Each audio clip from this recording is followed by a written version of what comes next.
And welcome, ladies and gentlemen. Welcome, ladies and gentlemen, to the Cosmic Connection, your UFO connection from the Pacific Northwest to the world. I am your host, the Cosmic Connector. We are broadcasting live from the secret underground studios of Multnomah Community Television. We are live today on the CAN network, channel 11. And ladies and gentlemen, I'd like to direct you, for you webheads out there, you may listen to the real audio version, live version of this program broadcasting right now on eprf.tzio.com. And that's my good friend and webmaster out there, John Erickson of the Paranormal Times. I am also pleased to announce that extranettv.com has been chosen for Cosmic Connection to broadcast its videos and to have its extensive library made available to the world. I understand that the European countries are enjoying the full aspects of the Cosmic Connection on their extranettv.com. Also watch for live Cosmic Connection webcasts starting soon on Extranet TV. Also, you can view classic Cosmic Connection shows and keep checking the extranettv.com for announcements as to the webcasting dates. Also, I'd like to thank my friend Tommy Vaughn for supplying the song Down at our opening sequence there. That was Down by the band Ashtray. And we'd like to let you know that there will be an event this year, as with every year. The programs Mr. Ron Webb puts together. This will be the 2000 events out there at Hillsborough for the Summer Fest. So you're going to want to stay tuned to the Cosmic Connection. All right, we're going to get down to business here, ladies and gentlemen. So I'd like to give you a little bit of a warning. If you have impressionable children in the audience, you may want them to leave the room and do some other activities. Today's program may be a little disturbing for some. It is my great honor, ladies and gentlemen, to have Dr. David Jacobs. He is an associate professor of history at Temple University, specializing in 20th century American history and culture. Dr. Jacobs began researching the controversy over unidentified flying objects in America in the mid-1960s and has amassed over 35 years of primary research data and analytical hypotheses on the subject. In 1973, Dr. Jacobs completed his doctoral dissertation in field of intellectual history at the University of Wisconsin-Madison on the controversy over unidentified flying objects in America. Since 1973, Dr. Jacobs has continued to devote most of his professional and personal energies to researching the UFO phenomenon in general and the abduction phenomena in particular. Having conducted over 750 hypnotic regressions with over 125 abductees, Dr. Jacobs is one of the foremost UFO abduction researchers worldwide. As a result of his extensive primary research, he has developed the first scientific topology of the abduction experience. Dr. Jacobs, welcome to the Cosmic Connection, sir. Thank you, Cosmo. Cosmo, I can barely hear you. All right, for the people in the studio, Dr. Jacobs is having a problem hearing me. So if we could put some, turn some knobs so Mr. Jacobs, Dr. Jacobs can hear me, that would be most appreciated. Dr. Jacobs, one of your first books would be The Secret Life, first-hand documented accounts of UFO abductions, correct? Yes, that's right. That actually was my second book, yes. Oh, your second book? Okay. And the first one being? The first one was called The UFO Controversy in America, Yes, which sir. Came out a quarter century ago, back in 1975. When a lot of this was not really out in the open as it is today. Right. Well, actually, that was the first book that took a positive viewpoint towards UFOs that was ever published by an academic press, Indiana University Press, and it was actually based on my doctoral dissertation that I had completed 2 years before. Okay. And also, I've been reading the unusual personal experiences conducted by the Roper organization, and I've gone through this, and you are an integral part of this study. Is that correct? Yes, Bud Hopkins and I conducted the poll. We initiated it basically and carried it through on it and devised it. And that would be unusual personal experiences, and that's an analysis of the data from 3 national surveys conducted by the Roper organization. All right, sir, I have several questions here from different people that I've run to in the past several weeks. Let's start with how does one come to Dr. Jacobs concerning something that they feel is not right with their life? Okay, now, even before I answer that, Cosmo, let me just say that I'm straining every muscle in my ear to hear you. So you want to have your technical staff kind of keep working on that little problem. But I hope you can hear me okay. But when people first kind of get a sense that there's something wrong in their lives, that something unusual has been happening, that they've had a whole series of unusual experiences that their friends may not necessarily have had, they can get a hold of me through a variety of reasons. My website at UFOabduction.com, or through word of mouth, or through material in my books. And they usually call me, or they fill out a questionnaire on my website and send it to me and so forth. And I have to say that the number of people who have come forward over the past several years for me and for other abduction researchers is just astonishing. It's just amazing. Yes. Thousands and thousands. Okay, very good. Now, let's go into the stages of an abduction. You've chronicalized this very well. With like a mate of an abductee being turned off in the sleeping mode, what have you, where they can't be awoken, these aspects. Right. Well, and can you hear me, sir? This is a clandestine phenomenon, just like the UFO phenomenon. In fact, the abduction phenomenon is essentially the UFO phenomenon, and people are to forget exactly what has happened to them within seconds of the event, and this helps to guard secrecy, to maintain secrecy, and as a result, people who are non-abductees are generally speaking controlled if they're in very close proximity to an abductee. So those people usually won't remember what has happened either. Oh, and a spouse or a mate or a partner will just continue to sleep if it's at night, or will go to sleep if it's in the evening or something like that.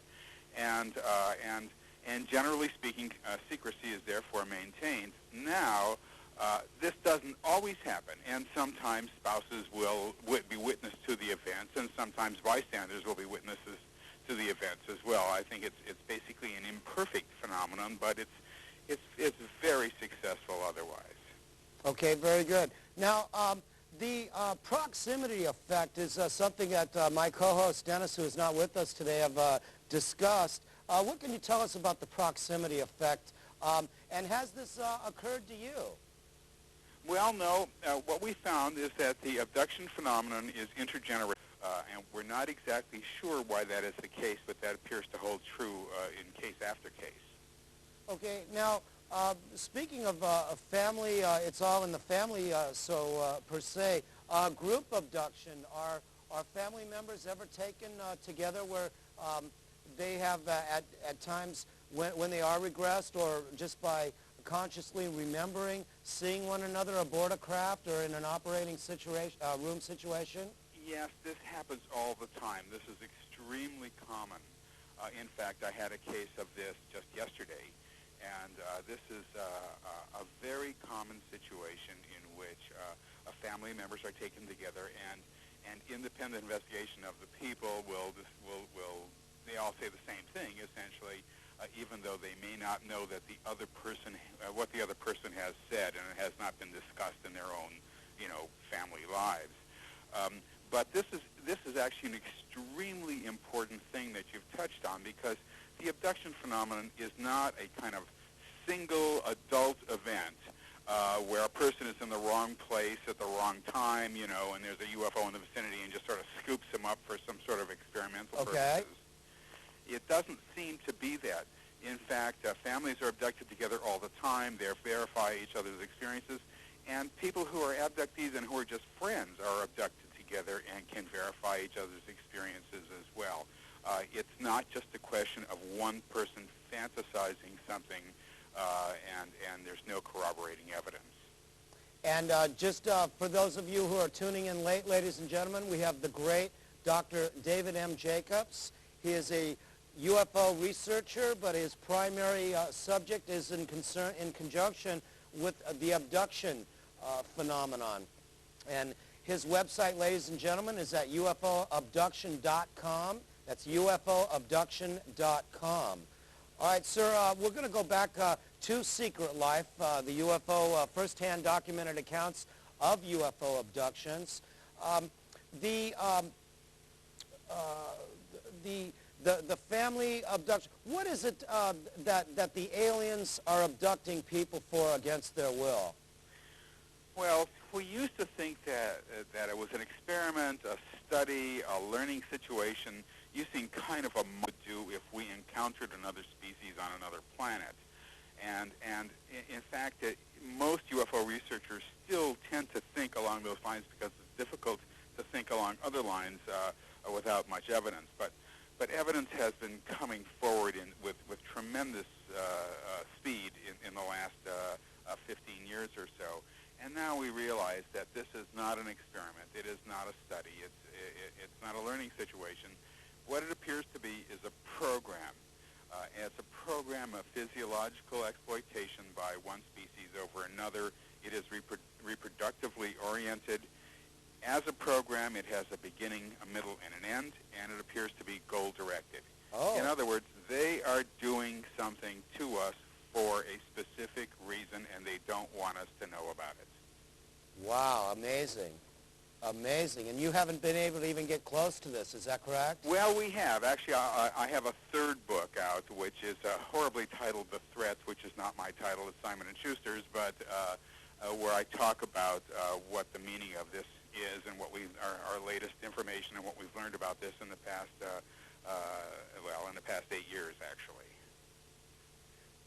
Well, with the threat, that is, there are some disturbing accounts in there. That's for sure. We'll get to that within the next 15 or 20 minutes. I do want to cover the aspects of the first, the 1, 2, and 3 parts of an abduction. Let's go for the first part. What happens? Well, basically, when people are abducted, they're taken out of their normal environments. They're taken on board this object. They're rendered passive. They can walk, but they can't run. They can move their arms, but they can't swing, for instance. They're taken into a room and their clothes removed. They're placed on a table, just sort of as everybody now knows. And what happens then is a series of mental, physical, and reproductive procedures that are carried out on them. Which might have to do with taking sperm, taking eggs. People describe sometimes little fetuses being implanted into them or taken out of them. And when we first heard this, of course, it was totally unbelievable and resisted by the UFO researchers. But it is something that virtually all abductees say.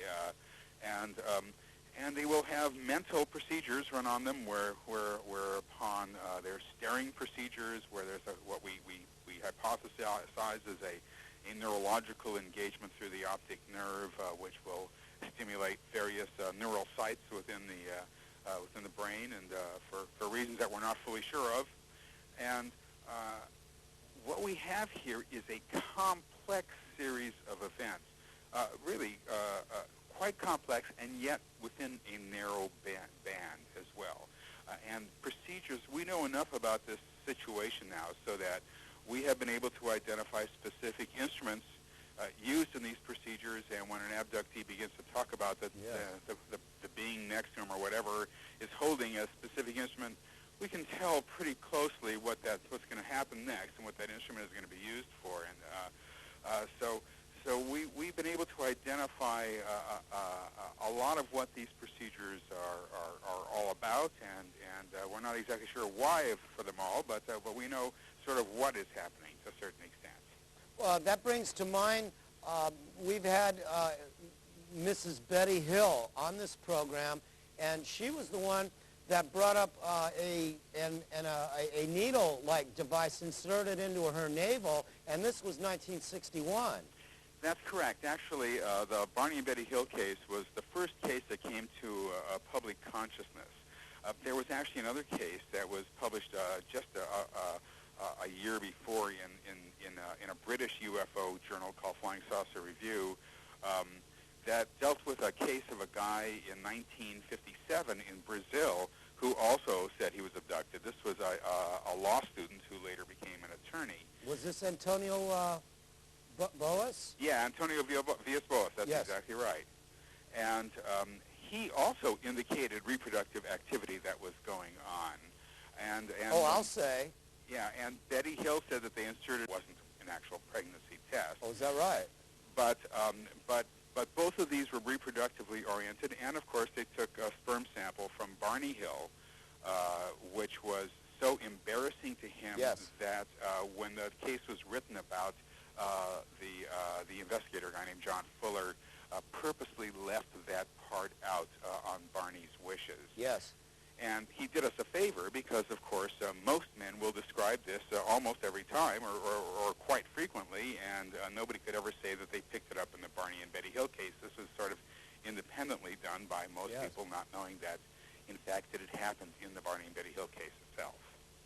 Speaking of leaving out information, have you and other researchers, such as your colleagues Bud Hopkins, Strieber, and Mack, I understand that there are some information that, as a collective, I say you people, this is like a code of ethics. Is there something like that where if a certain something is mentioned, it's like we won't touch that. We're going to still continue whatever it is that I'm talking about.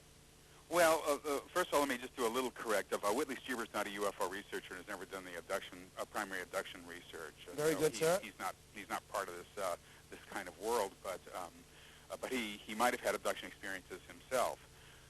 But I know that for me, speaking for me, and I think speaking for Bud Hopkins as well, when we hear something for the first time that we've never heard before, I think it's probably important to wait for corroborating information from other people who say the same thing, so that you build up a pattern, so that you can really tell if something is happening.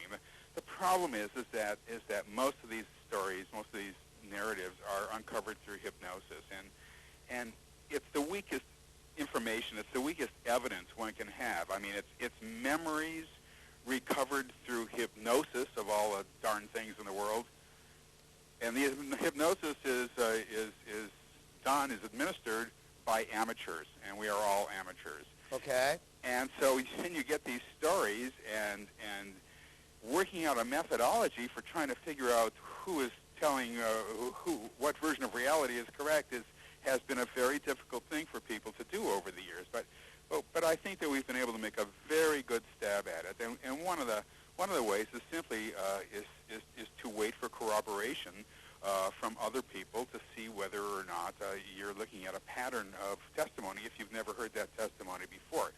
Now, sometimes Bud Hopkins used to do this, and I did this from time to time. We would withhold a critical detail that most people will say just to see whether the person who is in front of me, for example, will say it in his or her narrative, right, as a kind of confirmatory or verifying detail. I don't do that a heck of a lot, because if they don't say it, it doesn't necessarily mean that they're not telling the truth. It just means that it didn't happen, or that they didn't remember it, or something like that. But that has happened from time to time, and it's a good little check. And so I think we've done that from over the years. Now, when a person, what is the percentage between male and female of an abduction? Right. Well, this is an excellent question, and I can't give you a definitive answer. I can tell you that our polls have shown that about half and half, about 50% of men and 50% of women who answer affirmatively to the questions about experiences that might be related to abductions. However, women come forward with their accounts in greater numbers than men do, I believe. And I think that the reason that they come forward is because that they are abducted more frequently because there are more procedures that are administered to them. For example, the fetal implantation and fetal extraction procedures. And there might also be a psychological aspect, too, that women are perhaps more accustomed to talking about personal things than men might be. Men might be more fearful. And in fact, when I've, in my own research, and I've had about 800 sessions with about 135, 140 people over the years, over the past 14 years. Yes. My sense is that men actually can be a little bit more frightened by this subject than women, perhaps because they're not abducted as many times. I don't know. Okay. But more women do tend to come forward than men do. However, our statistics show that it seems to be equal. All right. Now, with that aside, I have someone, well, first of all, let me go to when a person, usually it's discussed in your book, where a woman is on this examination table, they look into the eyes, and the eyes are very important from the alien. Is there a communication going on between the abductee from the alien, the being, to the abductee? Right. Well, all communication is telepathic, and you know this is interesting because one would assume that if this were a psychological phenomenon, if people were just sort of making this up, we would get a significant percentage, if not a majority percentage of accounts where it wouldn't be telepathy, where they would just speak and people would hear things through their ears. But we almost never get that. It's almost always telepathic. Okay. But the staring procedures are a little bit different, actually. And telepathic communication doesn't necessarily mean a staring procedure. For staring procedures, and this is something I sort of stumbled on some years ago, people will describe a being who is staring into their eyes at a distance of 3 inches or 5 inches or, in the majority of the time, 1 inch, or touching forehead to forehead. Yes. And they can't close their eyes and they can't look away either. They're just sort of fixed in one position.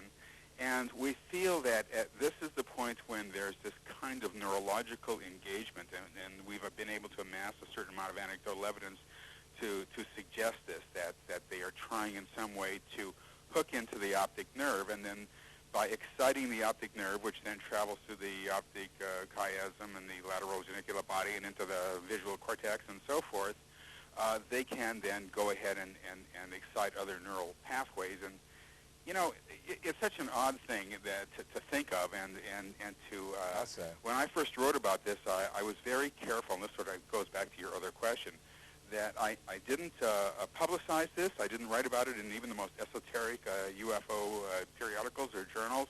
I just sort of kept this to myself so that nobody could accuse abductees of picking this up in the media or the press or something. However, it's something that almost all abductees say virtually every time. It's one of the most common procedures that we find, this kind of neurological engagement. And what this means, in a way, is something that we really had no concept of. We knew that if this were extraterrestrial in the beginning, that if they could get from here to here from there, they were going to be technologically advanced. That was an obvious assumption to make. Yes. But what we didn't know, what just came out of left field, what really threw us for a loop, was the fact that they're so advanced in terms of their knowledge of physiology, anatomy, and especially neurology. That just amazed us and came out of nowhere. That we just didn't know how to handle that in the beginning, couldn't quite get a grasp of what was happening. And now we understand that they are more advanced in ways that we could not imagine. But there's a flip side to that I've read, that these little beings can be caught off guard and can actually slip up.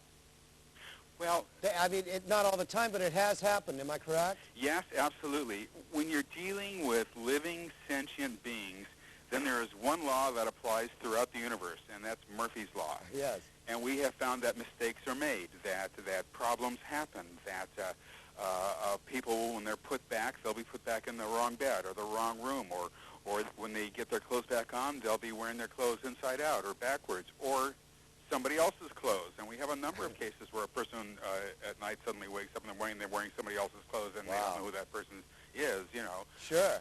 We have seen situations, for example, where a being was coming forward with a little sort of a scalpel-like instrument to make a tiny incision in a woman's arm, and she noticed that he had the blade upside down. And when he began to use it, he cut his thumb and was immediately elbowed aside by somebody else who performed the procedure. And so you can see there are things like that. Now, this is all minor stuff, but it shows you that that perfection has yet to be achieved. I have to ask, did the alien bleed? There was, she said, as I remember, and this wasn't my case, but that a white fluid came out. Very good.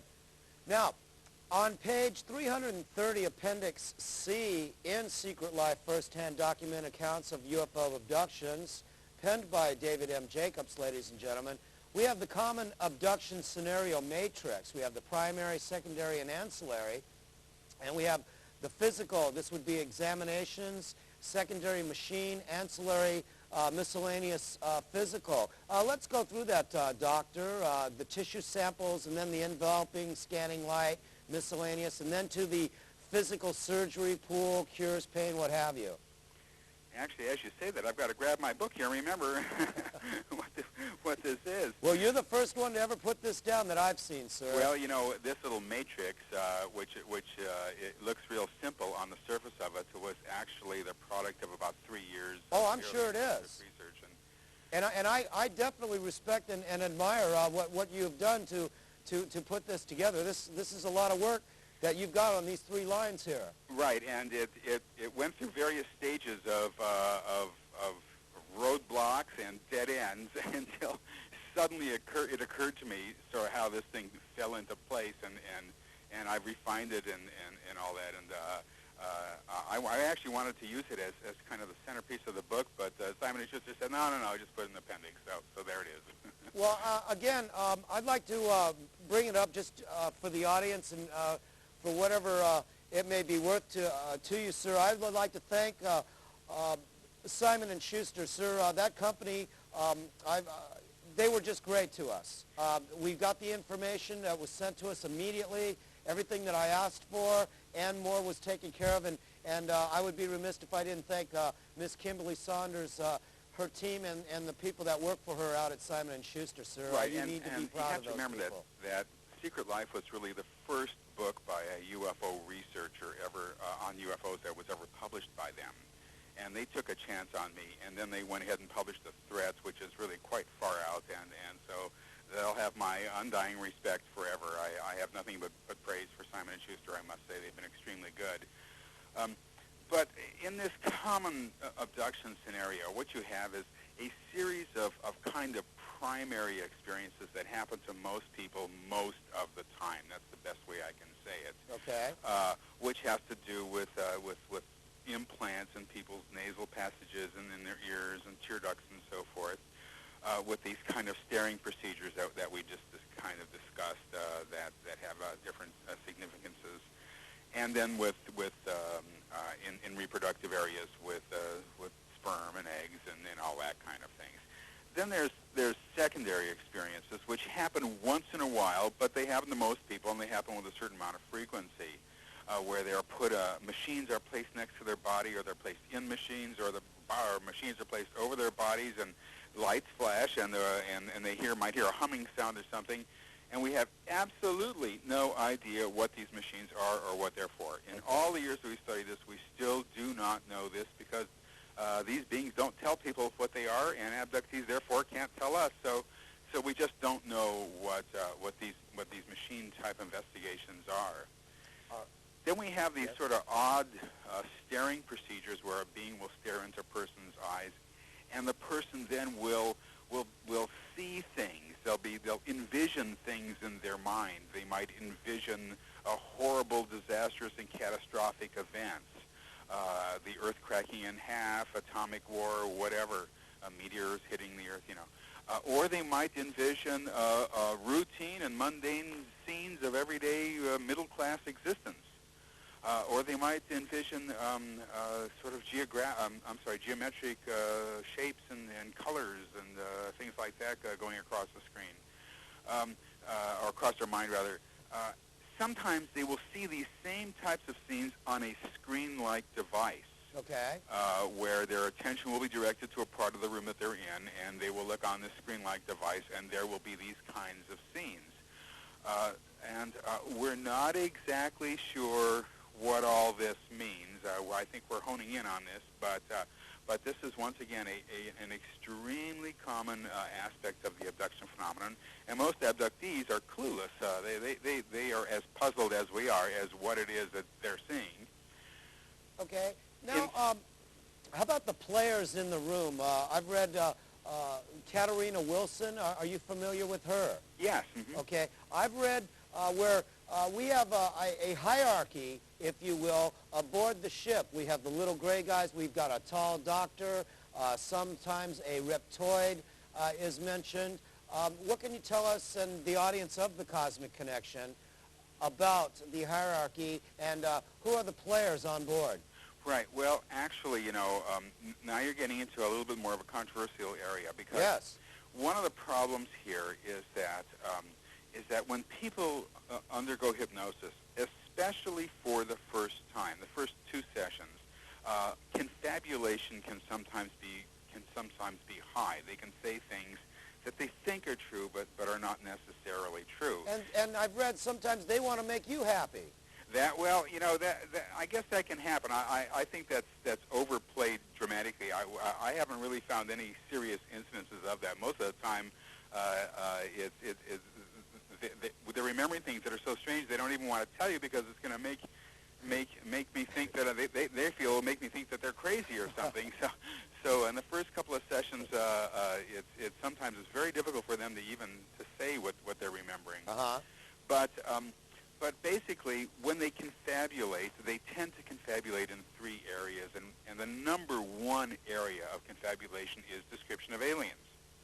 And they sort of are all over the charts in the beginning, and it depends on the skill of the hypnotist to sort of wade through that and allow them to kind of settle down and describe exactly what's happening with a little bit more clarity. And they will generally do that just with a little bit of patience. Well, what I was going to ask you is like, what would the difference be between the aliens that we've seen described concerning the Roswell incident and the ones that we've seen in movies such as Close Encounters of the Third Kind and the little gray guys? Right. Well, first of all, let me just say that the Roswell incident, aliens, and ET have very little in common with anything that's described in abduction testimony. I'm glad you said that. And so you want to be very, very, very careful with even with Roswell and all that. You got to be very, very careful with that stuff. But when all is said and done, people describe basically 4 kinds of beings.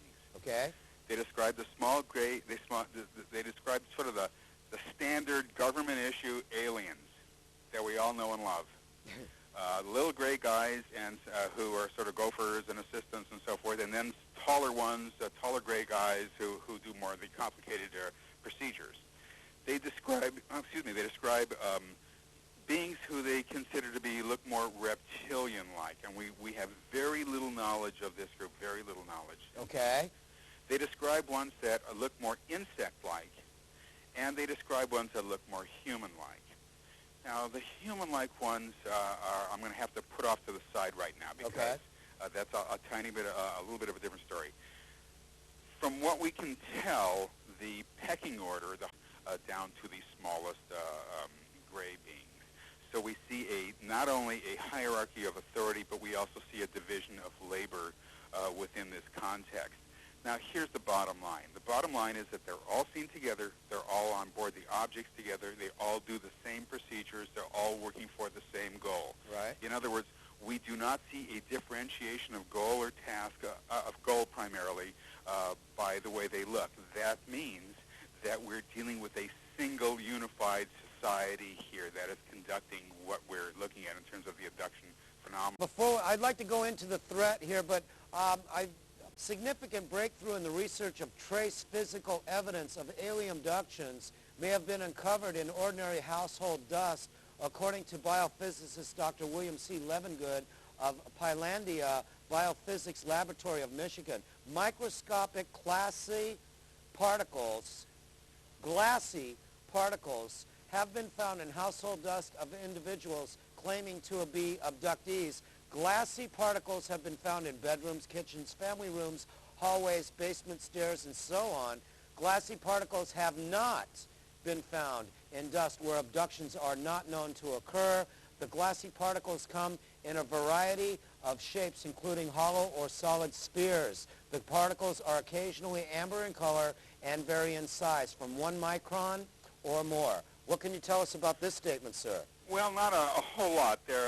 My colleague Bud Hopkins had a case of these of a woman finding these little particles all over the place, but hers were not microscopic. She could see them quite easily with the naked eye. I think that we've got a long way of analysis before we can make any kind of statement saying that this is abduction related. It might very well be in some way. It might be interesting and intriguing, but I think that this has got to undergo a lot of analysis yet, and we're just sort of starting on that. So I wouldn't make any rash judgments about the importance of that quite yet. One more. That would be Jesse Long, the implant that he carries around in a pill bottle. What do you know of this? Well, now I'm going to have to remember. I think Jesse Long had something removed from his leg, did From he? his shin, yes, sir. Yeah. The problem is this, and it's a double problem.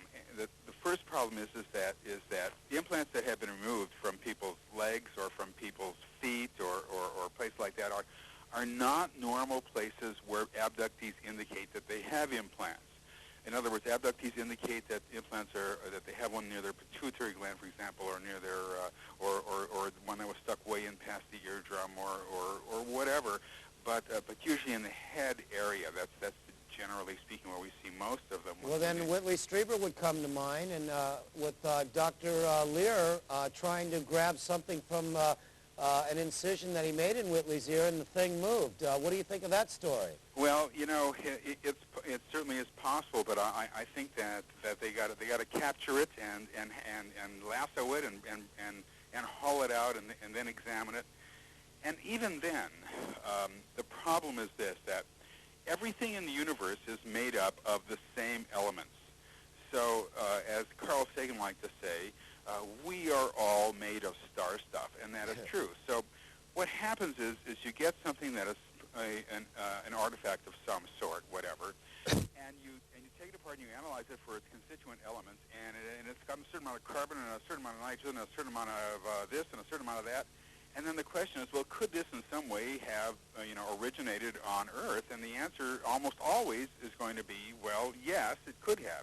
And then you say, well, could it have been made on Earth? And the answer is, well, conceivably, yes. And it goes into debate, and then it's just sort of debated to death, and nothing ever happens. And what happens is it becomes a kind of evidence in support of the testimony, evidence in support of the anecdote, rather than vice versa. Everybody wants a smoking gun. Everybody wants an artifact to prove it. But unless somebody steals a Martian ashtray that says "Made on Mars" right on the bottom of it, it's going to be really, really, really difficult to prove. Sure. Now, I think that in order to make some sort of a serious case, what they're going to have to do is show function. You're going to have to show that this is an artifact that, for example, measures hormonal levels, and this is how it does it. This is how it works. Once you can show function, then you might have something where people would begin to take serious note. Without that, you've got an interesting collection of elements in the shape of something hard and small that was found in somebody's body. Is it from outer space? It's anybody's guess. All right. the threat, ladies and gentlemen. Ladies and gentlemen, we're speaking with Dr. David Jacobs. He is an abduction researcher. And on page 172 of the threat, the hybrid human reproduction, the most problematic aspect of abductee interaction with late-stage hybrids is the frequency of sexual activity. The hybrids want sex not only because it is critical for the breeding program, but also apparently because it satisfies them. Hybrids have total control over the sexual encounter, and the male hybrids require female abductees to have a full range of sexual response. This is pretty new and startling stuff. Pretty crazy stuff. I can't imagine her to write something so foolish as that. Well, you know, this is a reproductively oriented phenomenon. Sure. And what has happened, what Bud Hopkins first discovered years ago was that abductees were telling him that they were taken into a room and presented with a tiny little baby. And the baby, they said, looked strange. It looked like a cross between a human and an alien. Yes. And for many women, it was repulsive. It was horrible, and they didn't want to deal with this baby, and they were required to hold the baby and sometimes even feed the baby and so forth. And over the years, people have described babies, but they've also described toddlers, and they've described young children, and they've described adolescents, and they have also described adults. And remember I said there were four kinds of beings that people see on board these objects, and one of them was more human-like. Well, that is almost certainly adult hybrids. And adult hybrids in some stages of development, and that's a whole other story, but sure, look really quite alien, and some look half and half, and some look quite human as well. Well, because this is a reproductively oriented phenomenon, what you have is sperm and egg being taken, and this is what abductees indicate anyway, and then sort of altered, fertilized and then altered in some way, and then after alteration reinserted in the woman, who acts as a host for the fetus for maybe 10 or 11 weeks or so. So the fact is, though, that reproductive kind of procedure is fairly cumbersome, although it happens to most people. When adult hybrids who are more human-like become older, they can then engage in that same reproductive process without having to take sperm and egg and unite them. They can just do it straight off in a kind of normal, as we would say, manner. And I think that's what we see when people describe these sort of odd and strange sexual encounters with these hybrids. Now, let me just say that oftentimes, many people find this to be fine, but most of the time people find it to be horrible and traumatic, and oftentimes they live in fear that it'll happen again, and that it's not anything that has to do with a sexual fantasy of theirs. Well, you have a scenario of a sexual gang rape where this woman is forced to perform sexual acts on these beings. Well, Are these beings equipped for such a thing? It depends on.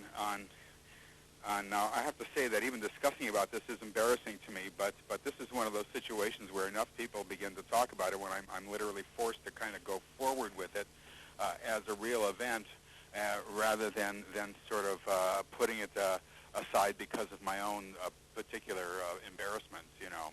I understand. But what people describe essentially is that when you have, I think it's best that I describe how these hybrids come about. Maybe that's the best thing to do. All right.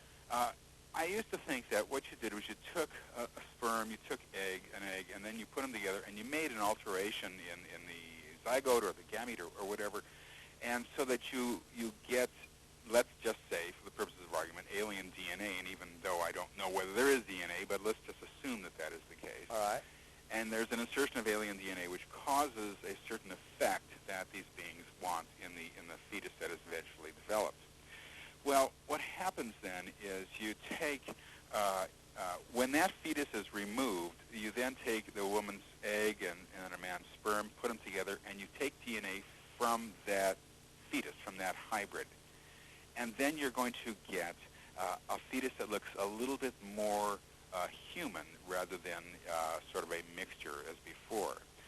And then you do that again and again and again, and over these sort of quick generations, you can get a kind of refining of the species. And that's what abductees have been indicating. And at a certain point, you get these beings who are basically hybrid, but who really look, at least they describe them as quite human, and with all human attributes, and that includes a human brain, basically, and human genitals, and human everything else. Yes. Okay. And that's when you get these sort of sexual encounters with that have this reproductive aspect to them. But at the same time, these beings, abductees say, are really quite human, and therefore they obviously have human emotions and human sensibilities to a certain extent. And so you get a kind of entanglement there of this kind of human emotion and yet programmatic reproductive business going on. Okay, in the waning moments, let's bring up the International Center for Abduction Research. Tell us about that. This is an organization more on paper than anything else. It's something that I've started, but really can find right now to my website. And that would be UFOabduction.com? At UFOabduction.com, right. I would like to make the organization into one that is geared towards being a bridge between the UFO research community and the academic community, and one that will give solid information. And obviously, the way I've just sounded, I fully understand how totally crazy most of this information sounds. But I'm not asking people to believe this. I'm not asking them to say.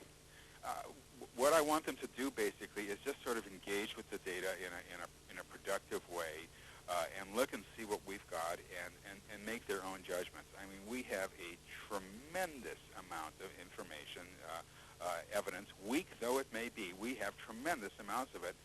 And, you know, this is a phenomenon that's not going to go away. We've been dealing with this for over half a century now, and it is going great guns, and there's no indication that it's on the wane or anything like that. And this is something that we're going to have to just sort of live with and deal with. And I think the time is right now to start doing that. And, of course, the ridicule involved with the subject is so intense that most academics and most scientists just stay the hell away from it, as they say. Okay.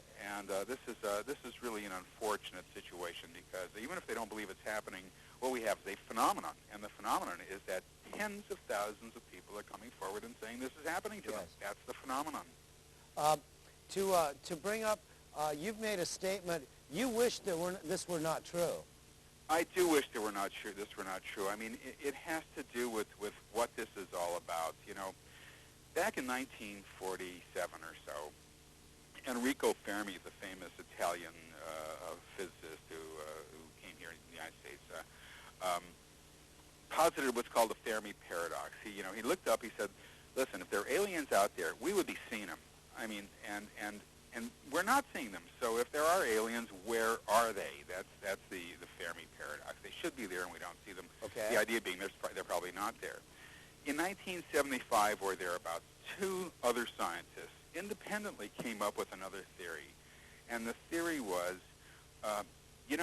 when humans first evolved as Homo sapiens in the Olduvai Gorge in Africa or wherever, what they did was they colonized the world. They just sort of spread around the world, and they kind of blew the Neanderthals and the Cro-Magnons and all that out of the water. And Homo sapiens just dominated and took over the entire world, and that, of course, was true. They then said, if aliens were out there, and anywhere in our close proximity, they would have colonized this entire area already. We would be seeing aliens, and they'd be here and all that. And, yes. And we're not seeing them, and they're not here. Therefore, there are no aliens out there. Now, in my opinion, this is a dumb argument. This is not an intelligent argument. This is a stupid argument. However, I have to admit, I think they're right. And I think that what we are looking at is some sort of a program that is related to that. I think that they're working away. This is a global phenomenon. It has nothing to do with Americans. Right. that they're working away like crazy and for a goal. And abductees have indicated to me that this might very well be an integration program of some sort on their terms, that this is something that they're expending an enormous amount of energy to do and for their own agenda. And I have to admit, I don't like that. Yes. I don't want that. I don't like that. And I hope that all the abductees are wrong, and I hope I'm wrong, and then I could have a real life. Well, I have an hour or two of more questions and dialogue that I'd like to throw at you, sir, but time is against us today. I want to thank you very much. Tell us, since we are being broadcast to the world now, what are your future plans, and where will you be speaking again? I noticed you just did a seminar with Mr. Hopkins not too long ago. Yes, we did a seminar a couple of weeks ago, and I'm speaking at a MUFON conference in College Park, Maryland, on May 6th, 2000. This is the Atlantic MUFON meeting, and the Mid-Atlantic MUFON meeting, I guess. And there's something actually it's important, and that is that I will have another book coming out this summer. And the title again? The title is called UFOs and Abductions, Challenging the Borders of Knowledge, and this will be published by the University Press of Kansas. That's the University of Kansas Press, and it's an edited book. There's 10 authors, including myself. Yes. All of them are. And that's for a fall release? That's for a fall release, but it'll come out in the summer, and it'll only be the second book ever published by an academic press that takes a primarily positive viewpoint towards UFOs and abductions. Very good, sir. Once again, if people want to get in touch with you, they can go to www.ufoabduction.com, and I take it that you have an email address on that they can find to get in touch with you. Is that correct? Absolutely. Any closing words, sir? Well, I think that this is, as all UFO researchers say in closing words, this is a subject that's got to be taken seriously, and I fully understand the extremity of it all. And yet, we can't let that bother us. We have to go ahead and examine these accounts very, very carefully with a very open mind. Everybody is their own skeptic, and everybody can be a debunker. That's the easiest thing in the world to do. It's taking the subject seriously and seeing where it leads you that's a little bit more difficult, and we have to engage with it now. Absolutely. Dr. Jacobs, like I told you when I first spoke with you, I've been trying to contact you and reach you for some 7 years ago. I still have a draft of the letter that I wrote you. 7 years, and I just want to let you know, sir, it's been a pleasure to have you on my program. Well, I spend most of my time on Mars, so I finally made it back and can be there.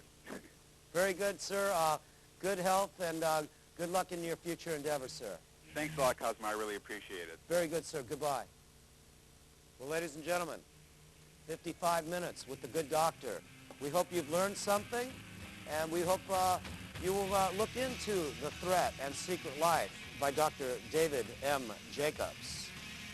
I'd like to remind you, ladies and gentlemen, that you can view our programs on extranettv.com. Also, watch for live Cosmic Connection webcasts starting soon, they tell me, on the Extranet TV wavelengths, you web watchers out there. This is a brand new technology. You're going to see the Cosmic Connection on your computer just like you're watching on your television right now. It is not choppy. It is very smooth, and it's just mind-boggling.